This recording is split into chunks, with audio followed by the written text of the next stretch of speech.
A wave of snickers washes over the courtroom, each laugh a stinging needle. 12-year-old Wren Blackwood grips the witness stand, the polished wood cool beneath her trembling fingers. Across the room, her father looks helpless. But it's Judge Prescott's gaze that freezes her, a cold, dismissive stare from a former Navy man. "Young lady," he says, his voice dripping with condescending pity, "this court does not appreciate fabrications. There are no female Navy SEALs." Wren's truth has just been branded a lie, her hero mother a figment of a child's imagination. And the gavel is about to fall. The mahogany-paneled courtroom felt like a tomb, each whispered comment and rustle of paper an echo of judgments passed down through generations. For Wren, it was a place of suffocating stillness, a stark contrast to the vibrant, chaotic world she navigated with her father, Lennox. He sat beside her now, a Temple University history professor whose usually animated features were drawn and pale with exhaustion. His hand rested on her shoulder, a silent reassurance that felt more like a tether to a life that was slowly unraveling. This was the third custody hearing, the third time Wren's mother, Calloway, had been a ghost in the proceedings. Each absence was a fresh wound, a confirmation of the narrative being woven by her father's attorney. That Calloway Blackwood was a phantom, a mother in name only. The opposing counsel, Meredith Vance, a woman with a smile as sharp as her tailored suit, painted a damning picture of neglect. Missed birthdays, unanswered calls during a bout of pneumonia that had left Wren gasping for breath in a hospital bed. The endless string of excuses that were always vague and never verifiable. Judge Prescott, a man who wore his 20 years as a JAG officer like a second skin, listened with an impassive expression. His courtroom was a place of order and facts, not emotion and ambiguity. He had little patience for what he called civilian theatrics, and Calloway's repeated failures to appear were, in his eyes, the ultimate act of disrespect to his authority and the sanctity of the law. Wren, however, knew a different story.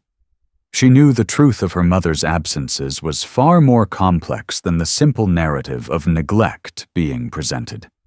She had pieced it together over years of careful observation, of deciphering the coded language of her mother's rare phone calls, of studying the faded photographs of a woman who was more than just a mother, but a warrior. Her mother was a ghost, yes, but not because she didn't care. She was a ghost because her life was lived in the shadows, in the dangerous, unseen corners of the world where heroes were forged. Wren had found her mother's training journal once, hidden in a dusty box in the attic. It was filled with cryptic notes about combat exercises, swimming distances that seemed impossible, and the names of instructors she had later cross-referenced with online articles about special operations. She had overheard hushed conversations on secure lines, her mother's voice a low, urgent murmur in the dead of night. She had seen the scars, the calluses, the way her mother's eyes were always scanning, always assessing, even in the quiet moments they shared. But these were not facts that could be presented in a court of law. They were the whispers of a secret life, a life that was classified, a life that, if revealed, could put her mother in danger. So Wren remained silent, a keeper of secrets, a silent sentinel guarding her mother's honor against a world that could not possibly understand. As the day wore on, the weight of the proceedings pressed down on her. She listened as her father's attorney detailed the lonely nights, the missed school plays, the hollow ache of a childhood lived in the shadow of a mother's absence. She saw the pain in her father's eyes, the genuine love and fear that drove him to this courtroom, to this desperate attempt to create a stable life for his daughter. And in that moment, she understood that he was not the enemy. He was a man drowning in uncertainty, a man who had been left to raise a daughter alone, with no explanation, no comfort, no end in sight. When Judge Prescott finally called her to the witness stand, Wren walked with a composure that belied her years. She was not a child in that moment, but a soldier in her own right, armed with a truth that was both her shield and her burden. She took the oath, her hand steady on the worn leather of the Bible, and prepared to face the man who held her family's fate in his hands. "Wren Blackwood," Judge Prescott began, his voice a low rumble that seemed to shake the very foundations of the courtroom. "Can you tell the court about your relationship with your mother?" Wren's fingers found the cool metal of the compass pendant that always hung around her neck, a gift from her mother, a tangible link to a woman who was both a constant presence and a perpetual absence in her life. "She loves me," Wren said, her voice clear and steady. "She can't always be here, but it's not because she doesn't want to be. And why can't she be here?" the judge pressed, his gaze unwavering. "Does she explain her absences to you?" Wren hesitated, her mind racing. How could she explain the inexplicable? How could she make them understand the depth of her mother's sacrifice, the weight of the secrets she carried? "She can't tell us where she goes," Wren said finally, her voice barely a whisper. "It's classified." A murmur rippled through the courtroom, a mixture of disbelief and amusement. Judge Prescott's eyebrow arched, a silent expression of his skepticism. "Classified?" he repeated, his tone laced with sarcasm. "What exactly does your mother do for work, Wren?" This was the moment, the precipice she had been dreading. The truth was a double-edged sword, a weapon that could either save them or destroy them. She looked at her father, his face a mask of anxiety, and saw in his eyes a silent plea for her to be careful, to be wise.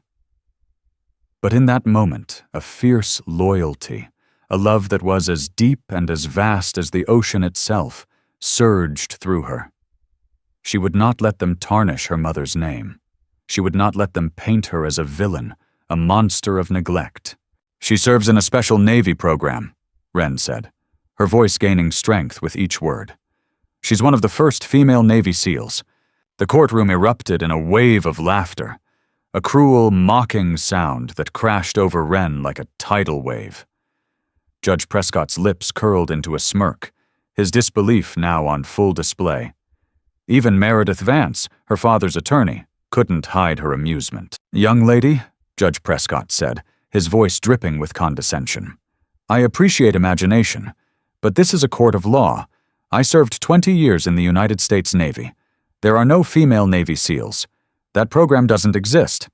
The laughter grew louder, a chorus of derision that echoed in Wren's ears.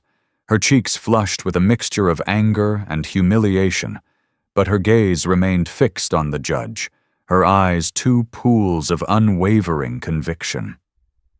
"She is," Wren insisted, her voice a quiet defiance against the storm of disbelief. "I'm not lying. This court doesn't appreciate fabrications," the judge continued, his voice rising above the din, "especially when those fabrications dishonor the real servicemen who sacrifice daily for our freedoms." "Your Honor, please," Lennox interjected, his voice raw with emotion. "My daughter is not a liar." "Mr. Blackwood, control yourself or I will hold you in contempt," Judge Prescott warned, his voice like a crack of a whip. He turned his attention back to Wren, his eyes cold and hard. "Now, young lady, I'll give you another chance to explain your mother's absences truthfully." But Wren's composure had finally cracked. Tears welled in her eyes, blurring the faces of the people who were so quick to judge, so eager to dismiss her truth. "I am telling the truth," she said, her voice choked with emotion. "My mother serves our country. She can't tell us where she goes or what she does, but she loves me, and she's a hero, and no one believes me." The judge sighed, a long, exasperated sound that spoke of his waning patience. He made a note on the legal pad in front of him, his pen scratching against the paper with a finality that sent a shiver down Wren's spine. "Miss Vance," he said, his voice a weary resignation. "Your cross-examination." Meredith Vance approached the witness stand, her heels clicking against the polished floor like the ticking of a clock counting down the final moments of Wren's credibility.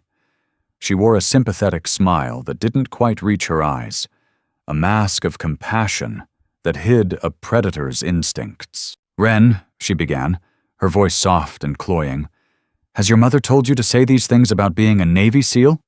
"No," Wren answered immediately, her voice regaining a semblance of its earlier strength.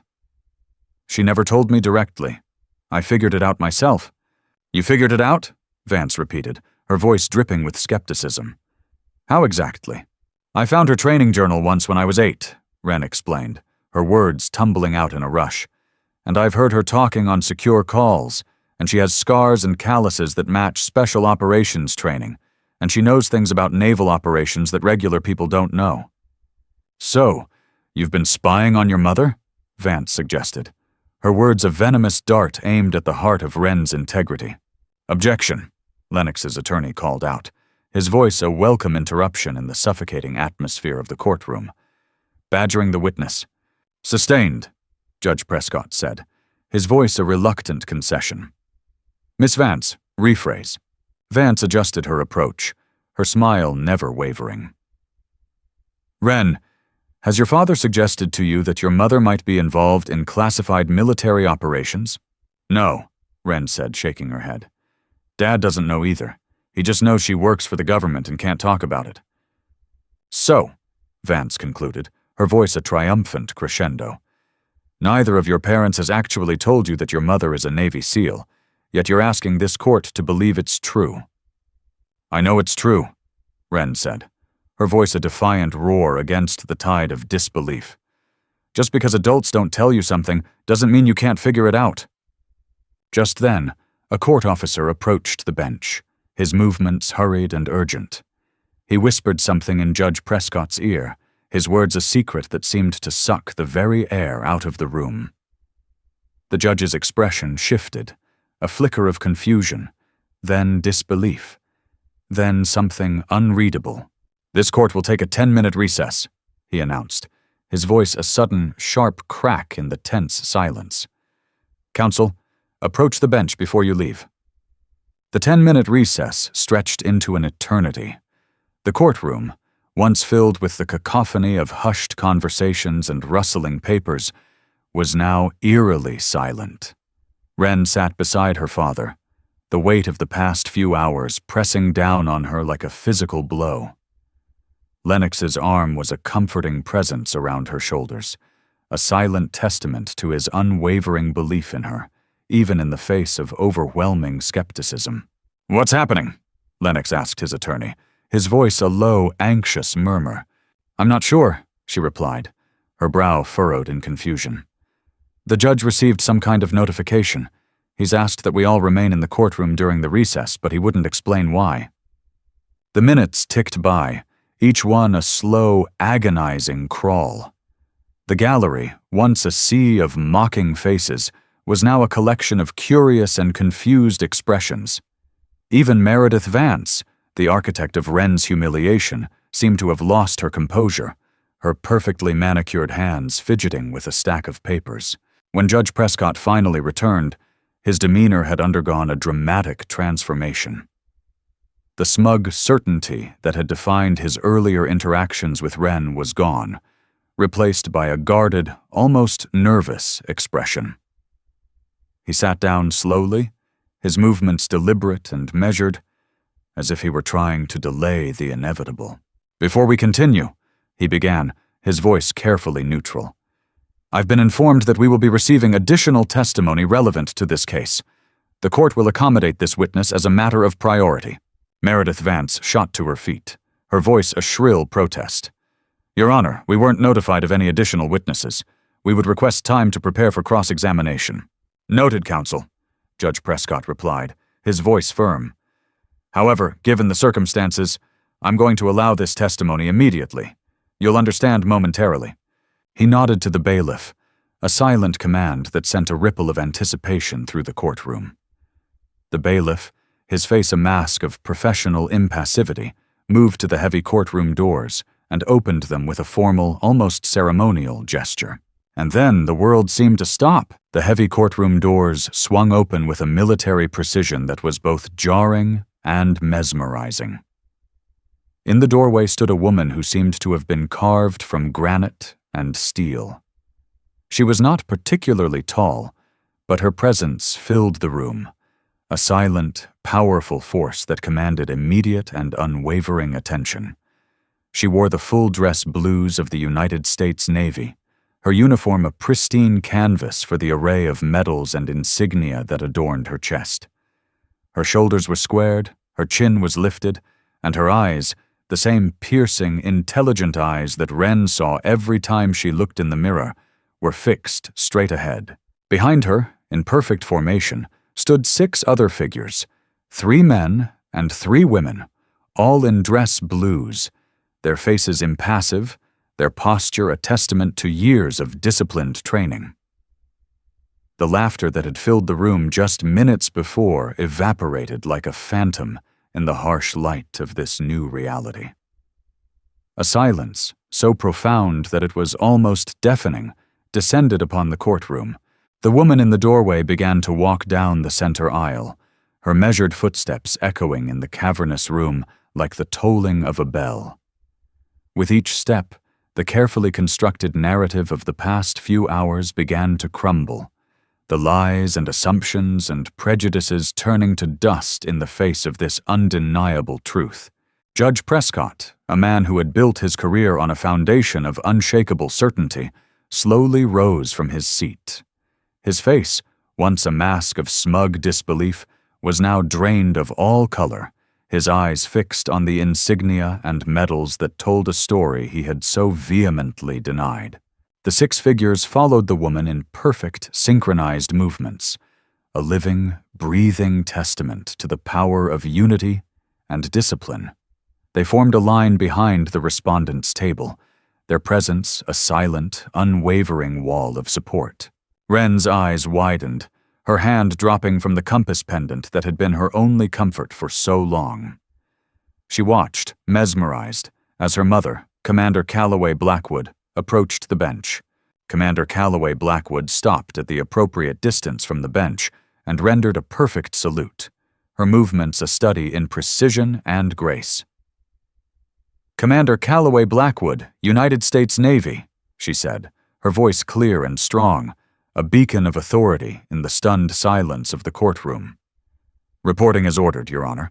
Judge Prescott, his face a mixture of shock and awe, returned the salute automatically, his years of military training overriding his judicial persona. The courtroom remained frozen, every eye fixed on the commanding figure who stood before the bench, a living, breathing refutation of every lie and assumption that had been uttered in that room. "Permission to approach, Your Honor?" Commander Blackwood asked, her voice a calm, steady current in the sea of disbelief. The judge, seemingly unable to find his voice, simply nodded. Commander Blackwood walked forward and presented a sealed folder to the bailiff, who delivered it to the judge with a reverence that was usually reserved for sacred texts. "These documents were declassified this morning specifically for this hearing, sir," she said, her voice unwavering. "They should explain my absences and verify my daughter's testimony." The judge accepted the folder with a slight nod, his earlier certainty visibly shaken. He opened it carefully, his hands trembling slightly as he adjusted his glasses and began to read. With each turn of the page, his eyes widened, the color draining from his face as the truth, in all its stark and undeniable clarity, unfolded before him. While the judge was absorbed in the documents, the unit of SEALs moved in perfect unison, a silent, powerful ballet of discipline and loyalty. They positioned themselves behind Wren, a living wall of protection and validation. One of them, a woman with kind eyes and a nameplate that read Lieutenant Tahira Okafor, placed a hand briefly on Wren's shoulder, a gesture of solidarity that spoke volumes. Wren's fingers traced the familiar pattern on her compass pendant one last time. Across the courtroom, her mother's hand made the same motion at her side, a private language, a secret code that was now, finally, visible to the world. Meredith Vance, the woman who had so ruthlessly attacked Wren's credibility, shifted uncomfortably in her seat, her carefully constructed case now a pile of rubble at her feet. She shuffled her papers without purpose, her eyes darting around the room as if searching for an escape from the reality she had never anticipated. Lennox Blackwood, a man who had been adrift in a sea of uncertainty for 8 long years, watched the scene unfold with a complex mixture of vindication, pride, and a deep, gnawing hurt. The woman he had loved, the woman he had almost lost, was not the person he thought she was. She was something more, something greater, and he was not sure how to reconcile the woman he had married with the warrior who now stood before him. After several minutes of a silence that was broken only by the sound of turning pages, Judge Prescott finally looked up from the documents. His face had been transformed, the earlier mockery and disbelief replaced by something approaching reverence. "The court will take a 30-minute recess," he announced, his voice slightly unsteady. "When we reconvene, this hearing will continue in my chambers with limited attendance. Commander Blackwood, Mr. Blackwood, counsel for both parties, and the minor child only." As the courtroom slowly emptied, the gallery a sea of stunned and bewildered faces, Wren finally moved. She walked directly to her mother, her heart a wild, chaotic drum in her chest. She stopped just short of embracing her, an unspoken understanding passing between them that, in uniform, in formation, there were protocols that had to be observed. Commander Blackwood looked down at her daughter, and for a fleeting moment, the military bearing, the warrior's facade, softened. A flicker of love, of pride, of a deep, unshakable bond shone in her eyes. "You kept faith," she said, her voice a low, intimate murmur that was meant only for Wren. "Always," Wren replied, her own voice thick with emotion. The bailiff, his face a mask of professional deference, approached them. "Commander, the judge has arranged a conference room where your unit can wait comfortably." Commander Blackwood nodded. "Thank you." She turned to her unit, her voice once again the crisp, authoritative tone of a commanding officer. "At ease. Lieutenant Okafor, you'll accompany me to the judge's chambers. The rest of you, remain on standby." The SEALs acknowledged the order with crisp nods and filed out of the courtroom, their movements a study in synchronized precision. Lieutenant Okafor remained at her commander's side, a silent, unwavering presence. In the nearly empty courtroom, Lennox finally approached his wife, his expression a mixture of awe and uncertainty. He stopped several feet away, the distance between them a physical manifestation of the years of separation and misunderstanding. 8 years, he said, his voice a quiet, wounded whisper. 8 years of not knowing, of watching Wren wonder if you cared at all. "I know," Calloway replied, her voice equally soft but firm. "And I'll answer for that. But not here, not now." Lennox nodded, a silent acknowledgement of the truth in her words. He looked at Lieutenant Okafor, then at the remaining SEALs who stood by the door, a silent, powerful testament to the life his wife had been living in the shadows. "So, it's all true," he said, his voice a mixture of wonder and disbelief. "Everything Wren said. She's more observant than we realized," Calloway said, a hint of pride in her voice. "She put the pieces together years ago, never said a word to me about it until recently." Wren stood between her parents, a silent bridge between two worlds, her eyes moving between them. "I knew you wouldn't believe me, Dad," she said, her voice a quiet, sad resignation. "No one would. That's why I never told you what I figured out." Before Lennox could respond, the bailiff returned. "Judge Prescott is ready for you now." Judge Prescott's chambers were a reflection of the two worlds that had shaped him. The rigid, disciplined world of the military and the nuanced, complex world of the law. The walls were lined with military memorabilia, framed photographs of a younger, uniformed Prescott, and shelves overflowing with leather-bound law books. He sat behind his desk, The classified documents that had shattered his preconceived notions spread out before him, his earlier arrogance replaced by a quiet, almost reverent humility. "Please, be seated," he said, his voice a stark contrast to the booming, authoritative tone he had used in the courtroom. Lieutenant Okafor, a silent, watchful presence, took a position near the door, her posture a perfect, unwavering parade rest. Once everyone was settled, the judge cleared his throat, a nervous, uncertain sound in the heavy silence of the room. "Commander Blackwood," he began, his gaze fixed on the woman who had so thoroughly dismantled his worldview. "I owe your daughter an apology." He turned to Wren, his eyes, for the first time, filled with a genuine, unadulterated respect.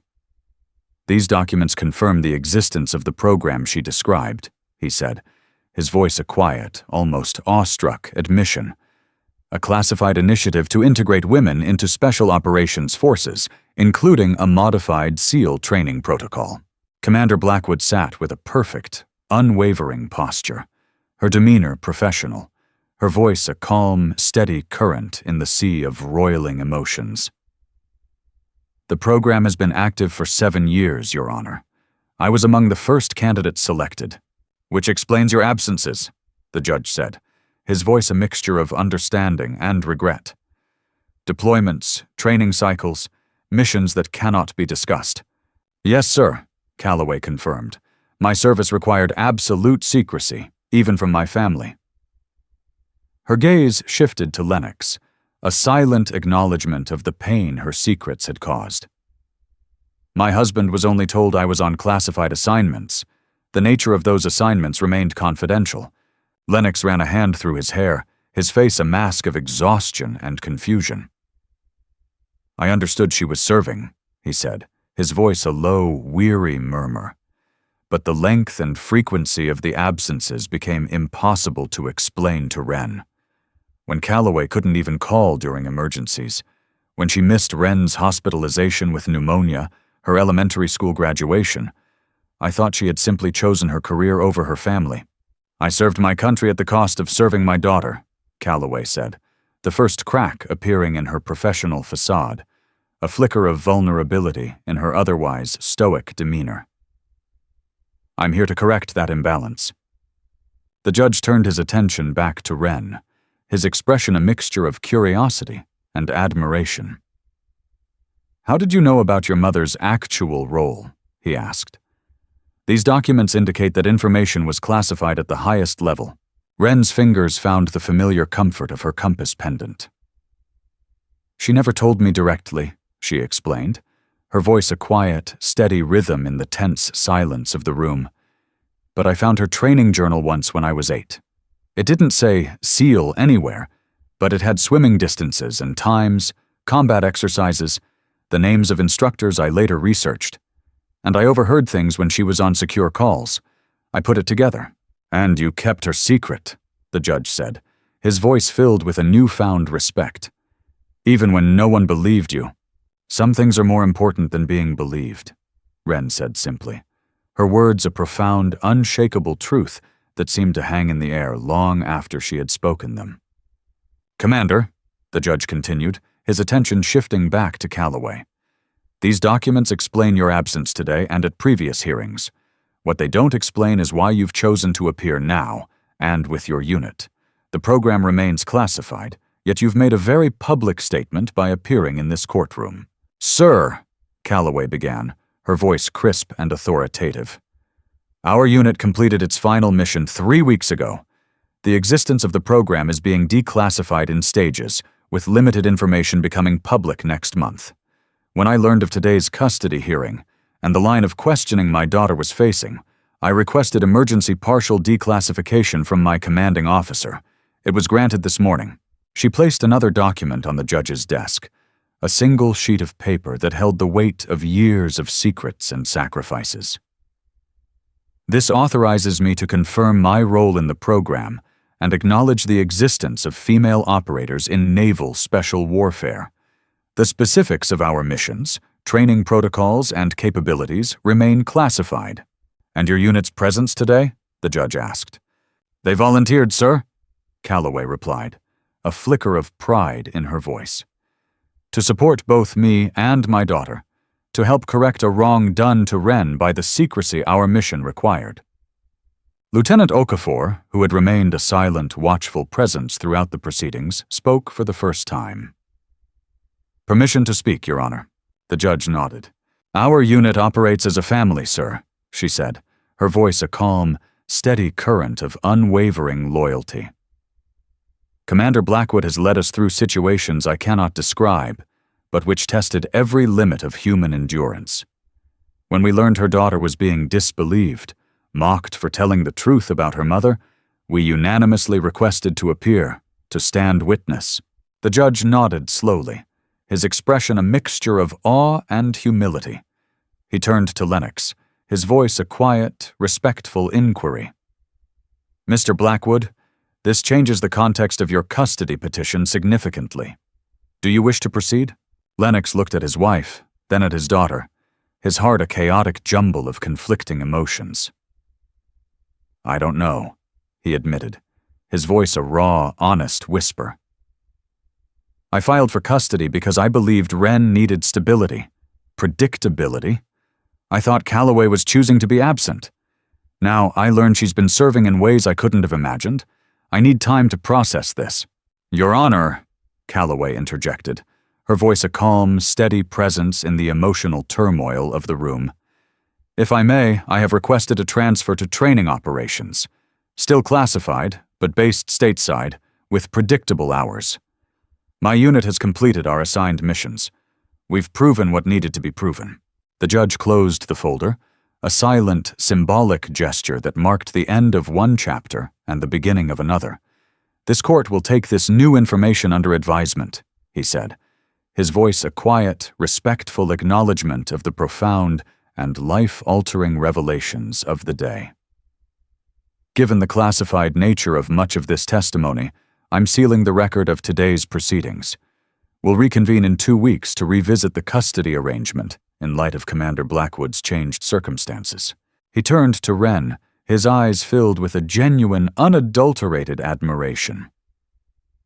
"Young lady," he said, his voice a quiet, heartfelt apology, "I owe you an apology. You showed remarkable courage today, standing by the truth even when disbelieved by those in authority, including myself. That's a rare quality." Wren, with a grace and maturity that belied her years, simply nodded, a silent, dignified acceptance of the apology she so richly deserved. "If there's nothing else," the judge said, his voice a quiet, respectful dismissal, "this hearing is adjourned until 2 weeks from today.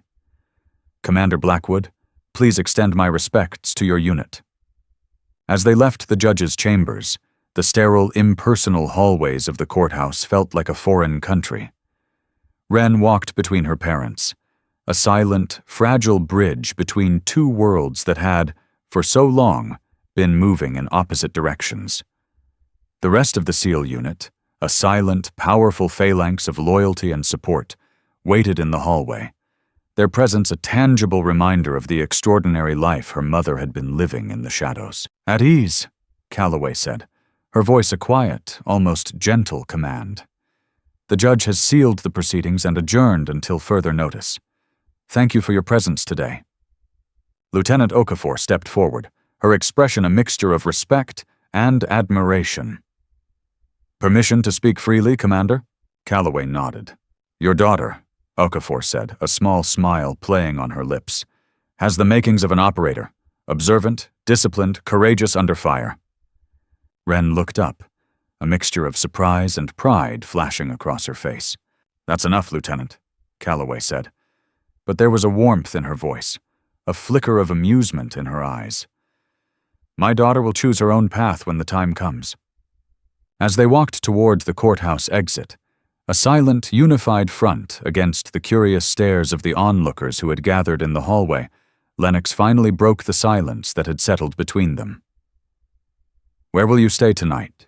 he asked, his voice a quiet, almost hesitant inquiry. "Your apartment was rented out years ago." "The Navy has arranged accommodations," Calloway replied, her voice a neutral, professional tone that seemed to create a new distance between them. "No," Wren said, her voice a firm, unwavering command that was so reminiscent of her mother's. Mom, come home with us. Please, just for tonight.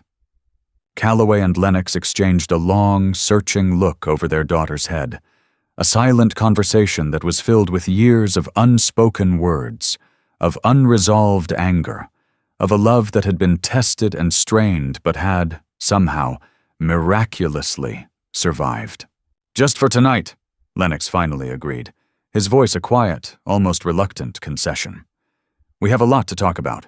Calloway nodded, then turned to her unit, her voice once again the crisp, authoritative tone of a commanding officer. Dismissed. Report to base at 800 tomorrow. The SEALs saluted and departed, their movements a study in synchronized precision, a silent, powerful testament to the life of discipline and order that Calloway was, for the first time in 8 years, leaving behind. Only Lieutenant Okafor remained. Commander, she said, her voice a low, intimate murmur. The team wanted you to give this to your daughter. She handed Calloway a small, heavy object, then saluted and walked away, leaving the three of them alone in the cavernous, echoing hallway of the courthouse. Calloway looked down at the item in her palm. A challenge coin. The Special Operations insignia modified with a subtle, almost invisible marker that was known only to those in their program. We give these to people who keep faith when everything tells them not to, she said, her voice thick with emotion, as she placed the coin in Wren's hand. Welcome to the family. The coin gleamed in Wren's palm, a tangible, irrefutable validation of the truth she had known and protected for so long. The Blackwood home, a colonial-style house on a quiet, tree-lined street in a Philadelphia suburb, was a world away from the sterile, impersonal atmosphere of the courthouse. The swing on the porch, the basketball hoop in the driveway, the faded, peeling paint on the trim, it was all a testament to a life that had moved on, a life that had, in so many ways, left Calloway behind. She paused at the front steps, her gaze taking in the familiar, yet strangely foreign sight of the place she had once called home. Dad repainted last summer, Wren said, noticing her mother's hesitation. I helped with the trim. Lennox unlocked the door and stepped aside, a silent, almost awkward invitation. It's different inside, he said, his voice a low, hesitant murmur. We renovated the kitchen 2 years ago. Calloway nodded and entered, her movements still precise and economical, a stark contrast to the comfortable, lived-in chaos of the house. She had changed out of her dress uniform and into civilian clothes, but her military bearing, the ingrained discipline of a life lived on the edge, remained. The house was a museum of a life she had missed. Family photos lined the walls, a chronological record of Wren's journey from a precocious, gap-toothed child to the poised, intelligent young woman she was today. Soccer tournaments, science fairs, piano recitals. Each photograph was a fresh, painful reminder of the moments she had sacrificed, the memories she had forfeited. I kept albums for you, Lennox said, his voice a quiet, almost apologetic admission. With dates and descriptions, they're in your study. Calloway turned to him, a flicker of surprise in her eyes. You kept my study? It seemed important, he replied with a shrug, his gaze fixed on a point somewhere over her shoulder. For when you came home. Wren, who had disappeared upstairs, returned with a small wooden box. I kept things too, she said, placing it on the coffee table with a reverence that was usually reserved for sacred objects. Things I thought you'd want to know about. Calloway sat on the couch and opened the box carefully. Inside, nestled in a bed of faded tissue paper, was a collection of mementos, a tangible record of a childhood she had only been able to witness from afar. Report cards, certificates of achievement, medals from swimming competitions, a handful of handwritten notes, their childish scrawl a poignant reminder of the years she had lost. You swim competitively? She asked, lifting a gold medal, its weight a heavy, tangible symbol of her daughter's accomplishments. Started when I was 9, Wren said with a nod. I'm best at long distance, Coach says I have unusual endurance for my age. A hint of pride colored her voice, a subtle, almost imperceptible echo of her mother's own quiet confidence. Calloway's fingers traced the cool, smooth surface of the metal. Your grandmother was a champion swimmer, she said, her voice a low, almost wistful murmur. My mother. She would have been proud. I know, Wren said. Dad told me. He talks about your family a lot, to make sure I know where I come from, on both sides. Lennox, who had retreated to the kitchen, a silent, almost invisible presence, began to prepare dinner. The familiar, comforting sounds of chopping and sautéing, the clatter of pots and pans, created a domestic counterpoint to the quiet, almost sacred atmosphere in the living room. Wren sat beside her mother on the couch, a small, almost imperceptible distance still between them. Was it worth it? She asked, her voice a low, almost whispered inquiry. What you do? Was it worth missing everything in this box? Calloway considered the question with the seriousness it deserved, her gaze fixed on the collection of mementos that represented a life she had only been able to love from a distance. For the country, yes, she said finally, her voice a quiet, unwavering conviction. For the program, for the women who will follow us, yes. She looked directly at her daughter, her eyes a mirror of Wren's own fierce, unwavering intensity. For you and me, personally, no. That's the hardest part of service sometimes, reconciling the greater good with the personal cost. Wren nodded, a silent, mature acceptance of a truth that was far too complex for most 12-year-olds to comprehend. The other SEALs, she asked, her voice a quiet, curious whisper. Do they have families? Some do, Calloway replied. Lieutenant Okafor has twin boys, 6 years old. Chief Martinez has a husband who thinks she works in naval intelligence analysis. Commander Wilson has no family, by choice. How do they do it? Wren asked, her brow furrowed in a thoughtful, almost adult frown. Balance everything? Not perfectly, Calloway admitted, her voice a raw, honest admission of the sacrifices that were an inherent part of the life she had chosen. That's why I requested the transfer. Our unit proved what needed to be proven. Now, younger operators can carry that legacy forward, while some of us focus on building the parts of our lives we put on hold. Wren pulled the challenge coin from her pocket, its weight a comforting, tangible presence in her hand. She ran her thumb over its surface, her fingers tracing the subtle, almost invisible marker that set it apart from all the others. What does this symbol mean? She asked. The one that's not the regular SEAL insignia. It marks us as part of the Integrated Experimental Unit, Calloway explained, her voice a mixture of pride and a quiet, almost sad nostalgia.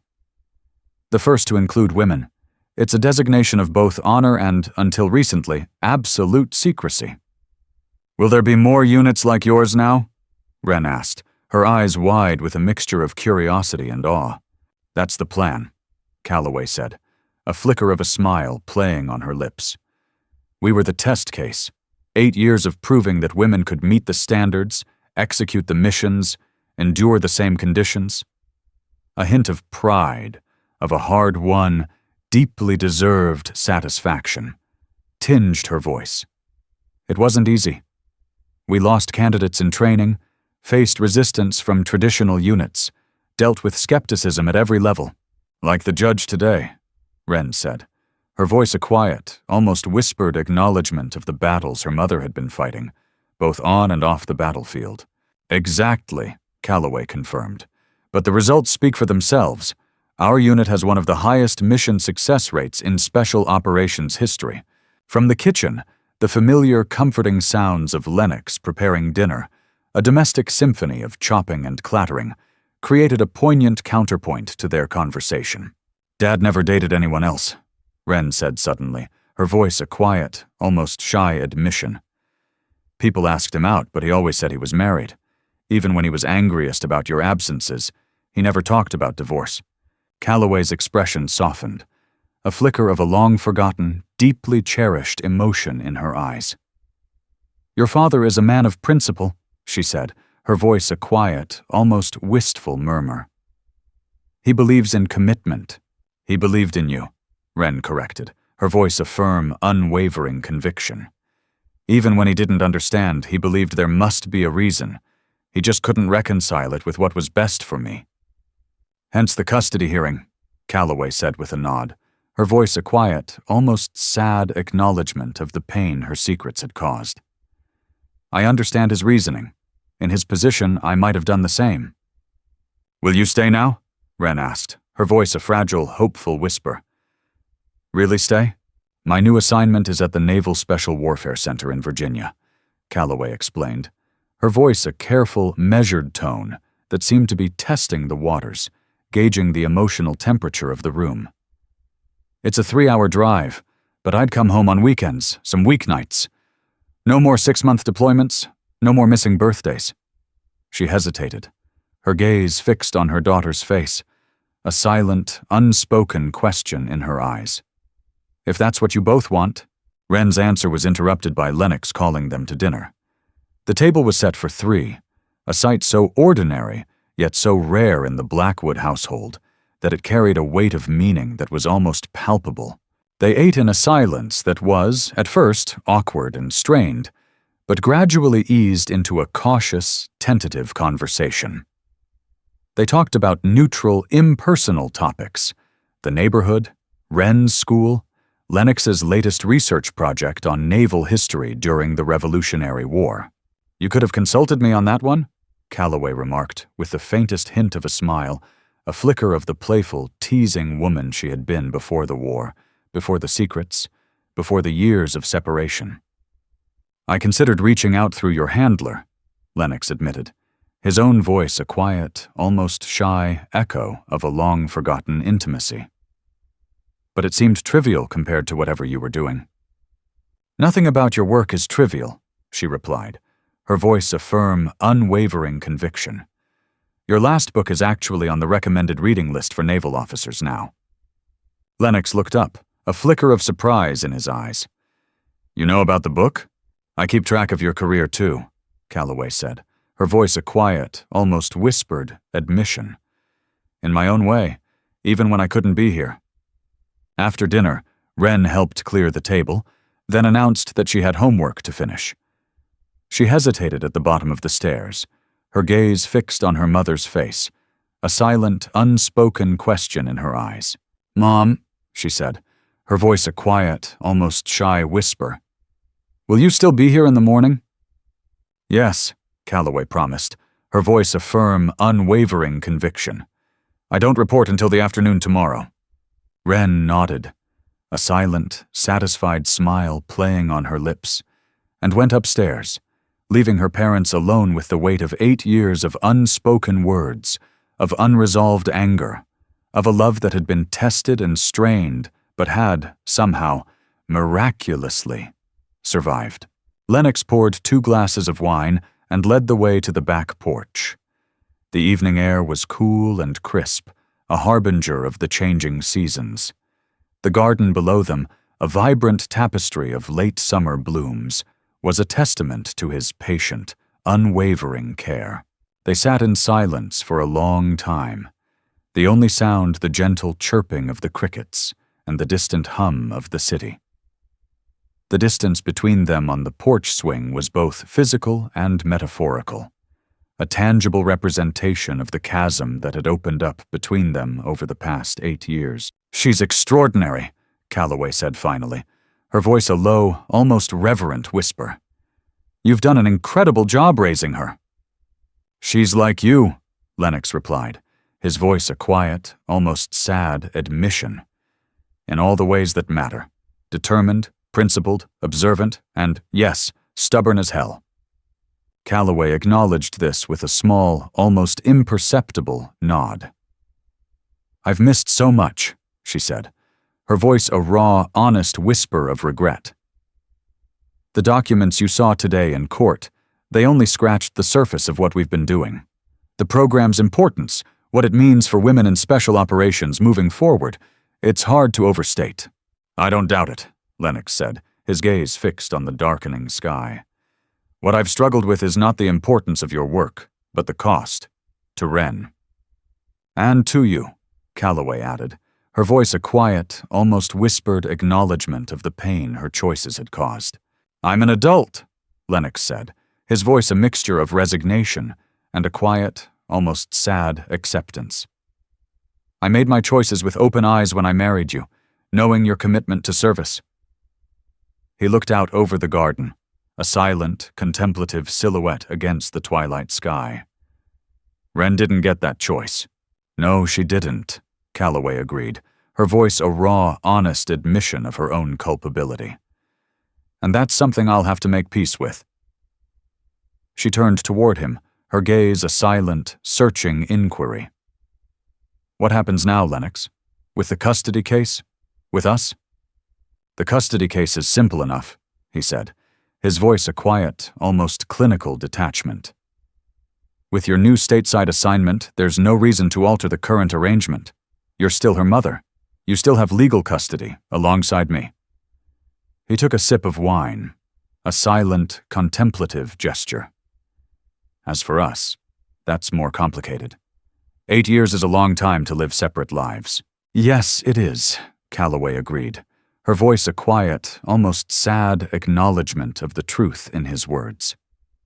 "I won't pretend I can walk back in here and pick up where we left off. I know too much about what combat deployments do to relationships, how they change people. I'm not the same woman who left, and you're not the same man who stayed." "No," Lennox agreed, his voice a quiet, almost whispered admission. "But maybe that's not what matters most. What matters is whether the people we've become can still fit together in some way. For Wren's sake, if nothing else." "For Wren," Calloway nodded, her voice a quiet, almost sacred vow. "And maybe eventually for our own sakes, too."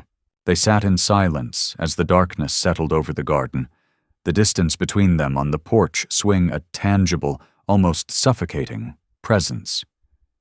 And yet, somehow, in the quiet, shared solitude of that moment, the chasm that had separated them for so long began to feel a little less vast, a little less insurmountable.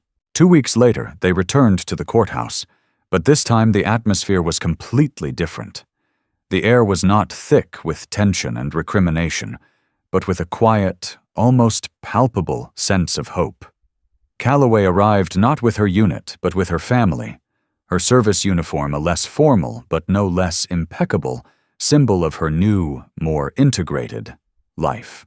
Judge Prescott, a man who had been humbled and transformed by the events of the past 2 weeks, welcomed them into his chambers with a respect that bordered on deference, his gaze lingering on Wren with a mixture of admiration and awe. "I have reviewed the amended custody agreement you've submitted," he said, his voice a quiet, almost gentle murmur. "Joint physical and legal custody, with Commander Blackwood's primary residence being the family home for the purposes of school enrollment and stability for the minor child. Commander Blackwood's new assignment will allow for a regular presence in the home, with scheduled absences for training rotations, all of which are outlined in the addendum." "Is this an accurate summary?" "Yes, Your Honor," both parents confirmed, their voices a quiet, unified chorus of agreement. The judge turned to Wren, his expression a mixture of respect and a quiet, almost fatherly concern. "And, Wren," he said, "you've reviewed this arrangement as well?" "I have, sir," she replied, her voice a clear, confident affirmation. "It works for our family." "Very well," the judge said, a small, almost imperceptible smile playing on his lips. "Given the circumstances and the agreement between the parties, I see no reason not to approve this arrangement." He signed the document with a flourish, his signature a bold, decisive stroke that marked the end of a long, painful chapter in their lives. "This case is hereby resolved to the satisfaction of the court." As they exited the courthouse, the autumn sun bathed the broad stone steps in a warm, golden light, a stark contrast to the cold, gray day of their last appearance. At the bottom of the steps, Lieutenant Okafor waited, out of uniform but still recognizable by her quiet, confident bearing. She nodded respectfully to the family. "Commander," she said, her voice a quiet, professional murmur. "I just wanted to let you know that we'll be ready for you tomorrow at the training center. Everything's in place for the new program."